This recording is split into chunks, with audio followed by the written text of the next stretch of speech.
The nays are 36. And with that vote, the U.S. Senate makes sure the federal government won't shut down for the next 2 years as the Congress adopts a budget. They haven't agreed on how to pay for it, which means they could threaten to default on the debt again next spring. But in Washington, this is being heralded as a breakthrough.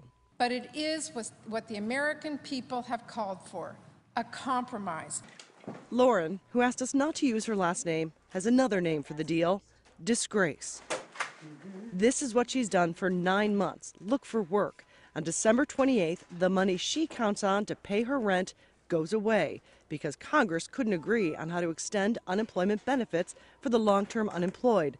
Some politicians have argued the payments are keeping people from really trying to find work. It's brutal out there, and it's so debilitating to send out application after application, to spend hours and hours trolling online, calling people, going to networking events, trying to put your glad face on all the time when you're met with rejection so much of the time.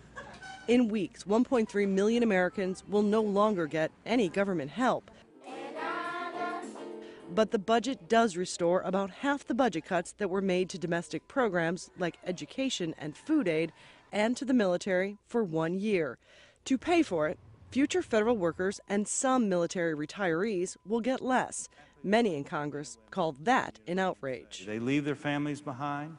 They leave behind their homes, and in many cases their jobs, in many cases a wonderful life to go out and protect the freedoms that we all enjoy. So singling them out is not just unfair, but it's also wrong.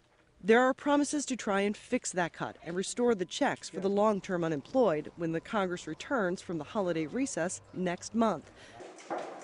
Lauren isn't counting on that being more than just a promise, but she is now counting the days until she will be at risk